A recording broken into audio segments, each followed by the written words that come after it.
छिंदवाड़ा में जहरीले cold drink cough syrup पीने से लगभग 20 बच्चों की अब तक मौत हो चुकी है और इस मामले में मध्य प्रदेश सरकार की तरफ से ताबड़तोड़ एक्शन जारी है और कड़ी कार्रवाई शुरू कर दी गई है। इस कफ सिरप के इस्तेमाल के बाद कई बच्चों के गुर्दे फेल हो गए और अब तक 20 बच्चों की जान चली गई। जिला प्रशासन और स्वास्थ्य विभाग की प्रारंभिक डिटेल्स के मुताबिक ये मौतें किडनी इंफेक्शन और अनटाइमली फेलियर की वजह से हुई है।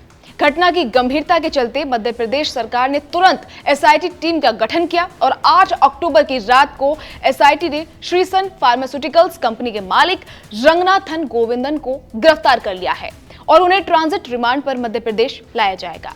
आपको बता दें, इस गिरफ्तारी से पहले पुलिस ने कंपनी के कई फरार मालिकों के लिए इनाम की घोषणा की थी। गिरफ्तारी में सहयोग देने वाले को 20,000 नकद देने की बात कही गई थी। पूछताछ के दौरान रंगनाथन से इस कांड के पूरे साइकिल निर्माण, सप्लाई और क्वालिटी कंट्रोल की प्रक्रिया की जानकारी ली जा रही है। अधिकारियों का कहना है कि पहले तमिलनाडु सरकार की भी लापरवाही सामने आई है, क्योंकि यह सिरप उसी राज्य में बनता था और राज्य से बाहर भेजे जाने वाली दवाओं की जांच करना राज्य सरकारों की जिम्मेदारी होती है।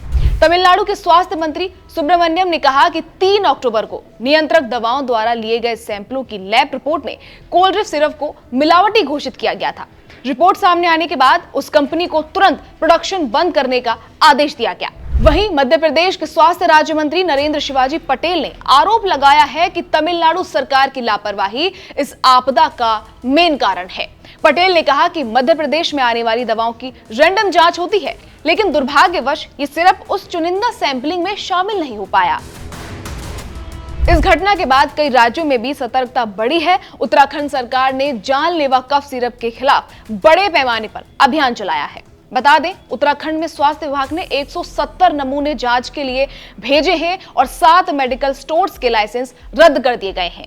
इसके अलावा देहरादून समेत कई जिलों में दुकानों की तलाशी ली गई, संदिग्ध सिरप जब्त किए गए और गैर उपयुक्त दवाओं की बिक्री तुरंत रोक दी गई। साथ ही स्वास्थ्य सचिव ने कहा कि जांच रिपोर्ट आने के बाद असुरक्षित दवाएं बेचने वालों के खिलाफ कड़ी से कड़ी कानूनी कार्रवाई की जाएगी। वहीं ड्रग कंट्रोलर ताजवर सिंह जग्गी ने कहा कि एफडीए की टीमें लगातार मैदान पर काम कर रही हैं और ये ऑपरेशन तब तक जारी रहेगा जब तक कि सभी असुरक्षित सिरप बाजार से नहीं हटा दिए जाते। लेकिन इस घटना के बाद से ऐसा माना जा रहा है कि यह समस्या केवल एक राज्य की नहीं रही है, बल्कि ये पूरे देश के लिए है। इस घटना के बाद अब सुरक्षा को लेकर भी कई तरह के सवाल खड़े हो रहे हैं और ये ऐसा ट्रबल है जो सिर्फ एक जिले तक सीमित नहीं है, बल्कि पूरे देश की दवा सुरक्षा व्यवस्था पर सवाल खड़े कर रहा है। माना जा रहा है कि रंगनाथन गोविंदा की गिरफ्तारी एक बड़ा कदम है, लेकिन भविष्य में इस तरह की त्रासदियों को रोका जाए, इसके लिए अभी बहुत कुछ करना बाकी है। अब इसको लेकर आपकी क्या राय है, कमेंट करके जरूर बताइएगा। फिलहाल की इस रिपोर्ट में इतना ही।